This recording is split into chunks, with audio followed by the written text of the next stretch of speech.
Welcome back everyone to Life Journal Jumpstart. My name is Garrett Mizunaka and I'm here to walk you through a little bit of the history and context behind the scriptures we read every day. Now today's reading is 2 Kings 4-5, Psalm 83, and 1 Timothy 2. 2 Kings got a lot going on, so let's jump in.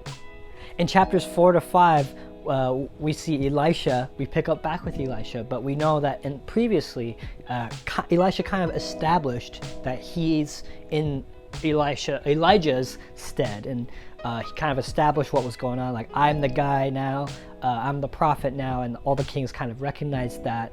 There were some wars, but we're picking up back with Elisha, and he's starting to perform miracles through the power of God, first to two different women, one poor, one rich, and a group of men trying to eat, and God cleanses a man that is against Israel from leprosy, which is interesting. These are great stories, so I'm not going to spoil them for you. But Elijah's servant succumbs to greed, which is interesting because he's with Elisha this entire time. And after the guy who is being cleansed from leprosy tries to pay Elisha says, no, I'm good, I don't need that. Elisha's servant runs to go get some of the stuff that was offered Elisha. And because of that, he pays for it by contracting leprosy that was just healed from the man that tried to pay Elisha. And so that's a great application idea, is that we can all succumb to greed even in the presence of great people of God. And so I pray that we would guard ourselves continually and never let our guard down, because sin loves to sneak in when you're least expecting it. Now we're going to jump to Psalm 83, and this is an interesting one because the Psalms, all of them are split up into around 4 books, not in our Bibles, but they're kind of split up into 4 books in the grand scheme of things. And we're in book 3 of the Psalms, which is kind of known as the darker Psalms. It gets pretty dark here. This psalm is a community lament, where a proper use of this psalm would be to pray for enemies that would like to see Christian faith eradicated forcefully.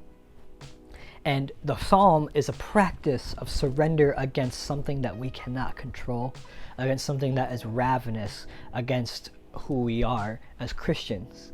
And what an amazing application that we can apply to our life here, to pray for our enemies, really pray for them, even when they want to completely destroy us. And that's something I pray that we would do every day. So we're going to jump into 1 Timothy 2 for the New Testament. So the last chapter, Paul kind of established that he's sending Timothy to guard against false teachers, and he kind of called some out by name. And now he's going to kind of go into how to walk with Christ in some specific ways to give some truth and clarity amidst all the confusion that's going in Ephesus at that moment.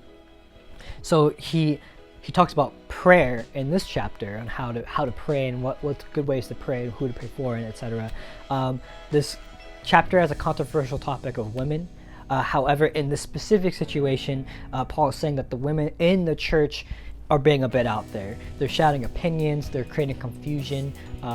Back then, women were just not as learned as the men were yet, and so because of that, they kind of spread misinformation, and they weren't really learning. They were more just giving their opinions about the things they heard rather than actually learning.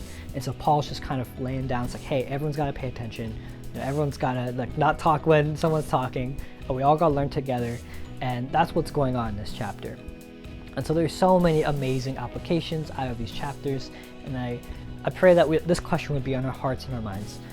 How will I be different because of what I've read today?